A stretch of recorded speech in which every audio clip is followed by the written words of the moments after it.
النهارده هجرب معاكم ايلاينر تشاو. نشوف بقى الريفيوهات اللي اتقالت عليه ديت حقيقه ولا اي كلام.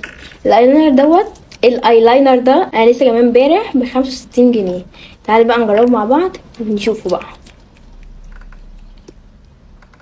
بص ده كده فرشته رفيعه جدا، انا بحب الفرش الرفيعه جدا، بعرف ارسم بيها، مبعرفش ارسم بالتخين خالص. يلا نجرب.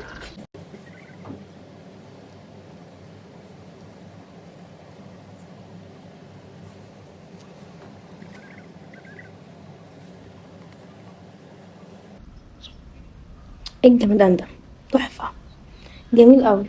استني كده اما نشوف بقى السواد عامل ازاي. هتوريني.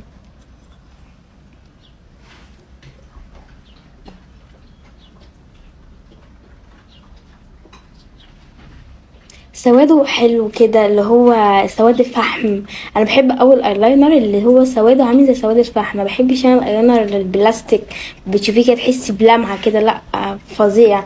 الايلاينر ده يستاهل 10/10، جميل قوي. كمان هو مكتوب عليه ان هو ووتر بروف، فانا مش عارفه بقى هل فعلا هو ووتر بروف ولا لا، فانا هخرج بيه وهشوف بقى ايه اللي هيحصل. كده كده حتى لو هو ووتر بروف او لا، كده كده انت مش هتاخدي عينك وتبداي تمسحي في عينك يعني وانت خارجه، فهو لا جميل ويستاهل التجربه.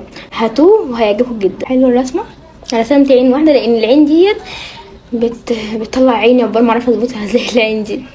يلا باي.